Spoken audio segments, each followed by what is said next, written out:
जिसके पूरा नीचे इस्लाम परवान चल रहा है और पूरा इस्लाम महफूज है। इस आजादारी में बताया जाता है तौहीद क्या है, इस आजादारी में बताया जाता है रसूल की रिसालत क्या है, इस आजादारी में बताया जाता है कुरान की अहमियत क्या है, इस आजादारी में बताया जाता है बहन और भाई का रिश्ता मुकद्दस कैसा है, माँ बाप का कैसा रिश्ता है, बच्चों की तरबियत कैसे कर। अजीम इबादत का नाम आजादारी है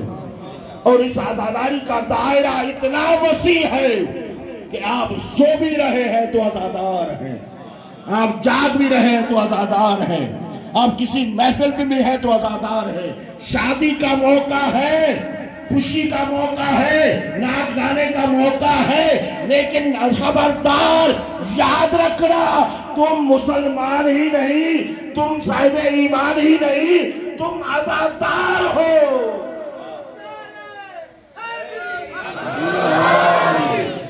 लिहाजा